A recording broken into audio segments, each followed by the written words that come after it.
Happy birthday, Broward. The county is now 100 years old, and to mark the centennial, a celebration befitting the milestone, CBS 4 is the proud sponsor of Broward 100, and CBS 4's Erica Sargent shows you how you can be a part of the party.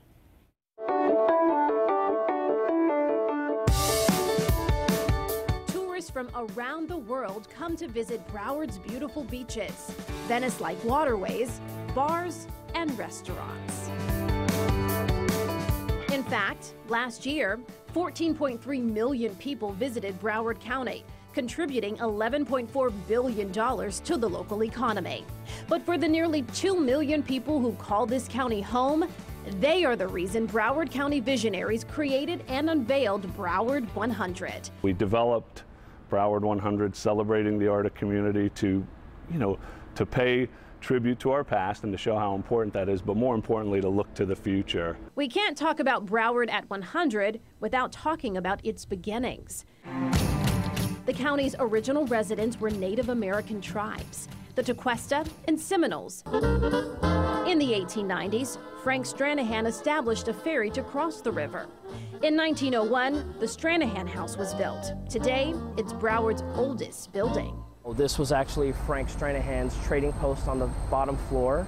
In 1915, Broward was founded. In the 1920s, Port Everglades opened and would become one of the busiest cruise ports in the world.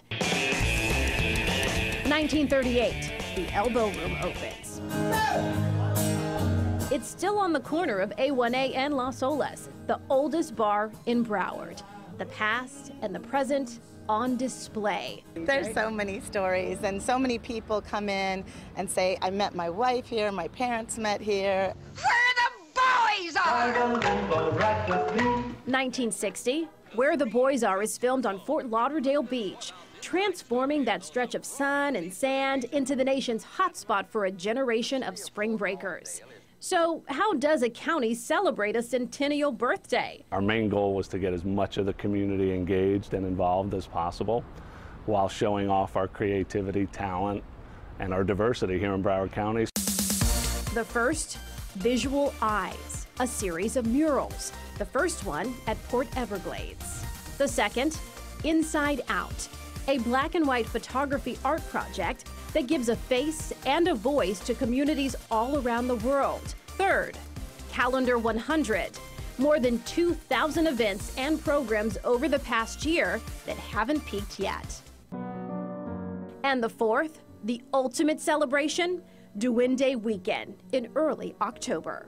For us, it's the beginning of the next 100 years, so it's a new birth.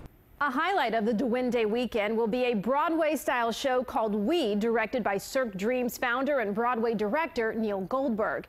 It will feature 100 South Florida musicians, dancers, poets, and big-name celebrity talent, including John Cicada and Linda Eder. For a complete list of activities, visit cbsmiami.com.